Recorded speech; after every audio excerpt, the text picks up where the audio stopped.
Kami po ang team bully ng Selling Our Marks Philippines at Air Max Nation. Ako nga pala si Bon Libatike ng Cut and the Web _PH. Nathan, Ralph Hernandez, Soul Grabber. Carlos Laude, TV ng SAP at saka ng Air Max Nation PH.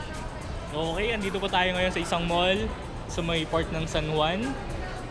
At gagawin natin dito, Paps? Bibili tayo ngayon ng dalawang sample pairs. Compare natin sa authentic pairs na meron tayo. Sample pairs also known as OEM, Class AAA, ano pa ba? replica. Yeah, mga replicas. Para malaman natin na ma-compare, ma-explain namin sa inyo kung paano nyo malalaman kung ang pagiging legit, fake. Mamaya, papakita namin. Okay. Ito ang Case case roller. roller. Legit check, Legit please. check.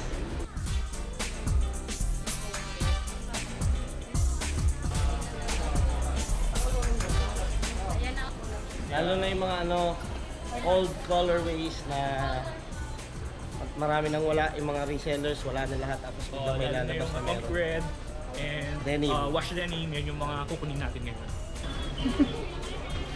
Kuha rin yung yung tag yun, i-redisel. Oo. Meron din tayong corks. Hindi ka na nagsasawa sa mukha ko. Lagi na nga ako dito nakatambak.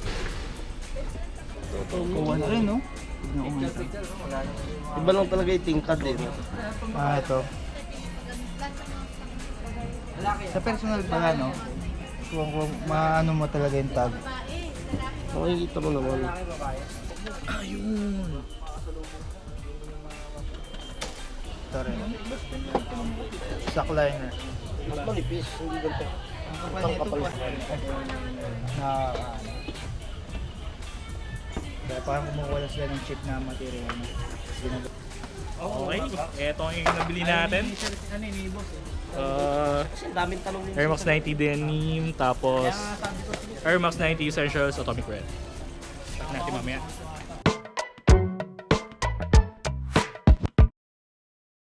Galing tayo bumili ng pair. Ito yung nabili natin na Air Max 90 Denim QS or tinatawag na bleach denim.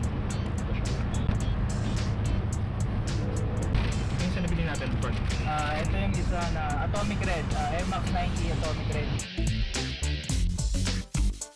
Kung makikita nyo, ito yung ating original pair and ito yung tinatawag na OEM, Class A, replica, overrun, mga fake variants na Air Max.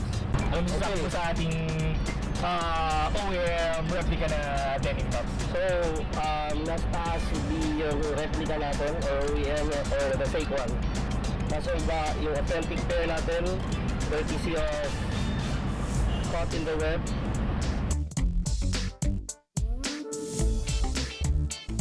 Kung mapapansin nyo, lighter yung color or yung fabric ng denim natin sa authentic. Masyadong dark yung denim natin for the OEM pair. The kanal, yung paint natin sa kanal, this one, as you can see, hindi pa niya kuha yung paint sa kanal na dito, hindi siya maabot. Dito all the way covered yung kanal natin. And also, syempre, yung air unit natin. Mas clear.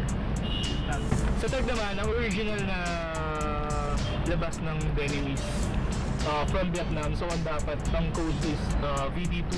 And ang project kasi nito nilabas ito is year 2014. So yung mga replica syempre late na release yan. Kung mapapansin nyo yung tag natin. Meron tayo 2015. So basics again ng legit check. Lagi natin i-check yung code, serial code sa tag. Compared sa box and sa shoe kung pareho and magmamatch. So Google lagi nandyan para tulungan tayo and makikita natin kung nagmamatch din yung product for the specific shoe. Next yung ating stitching. Kung makikita nyo, yung tahe. Compare sa ating fake ones. Talagang hindi maganda yung pagkakagawa. Ito yung fake.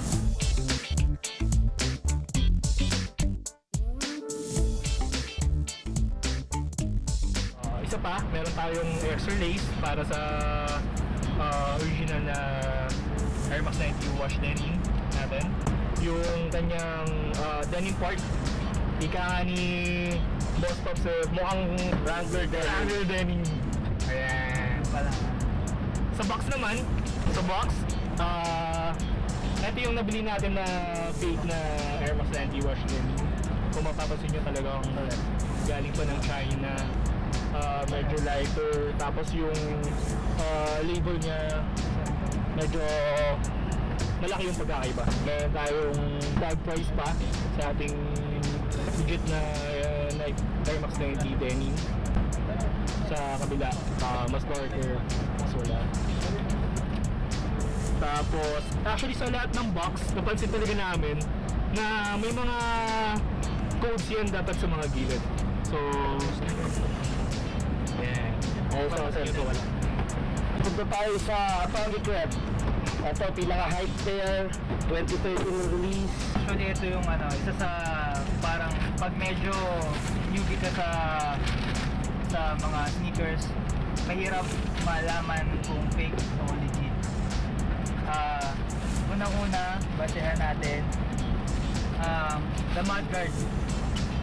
Ito nga pala yung legit, ito yung fake. Kung mapapansin nyo, itong fake medyo anemic. Anemic yung dating. Anemic yung dating ng mudguard. Ito, darker.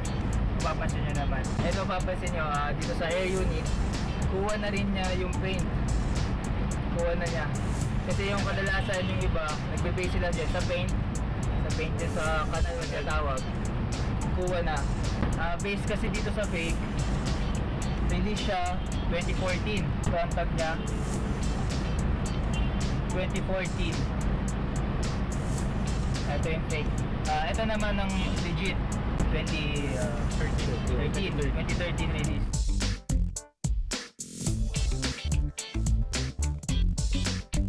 Wag tayong babase lang sa pag nakita mo lang yung tag. Kailangan i-google mo siya, research mo, YouTube. Doble ingat kasi hindi siya biro-biro. Medyo malaking pera rin siya. Tama yung mga sinabi ng mga tropa natin. So, in case na basic tips lang, check nyo lang yung quality ng shoes. Una, then, kasi pag fake, payat yung ganito niya. Then, payat siya, then yung sa orig is mataba.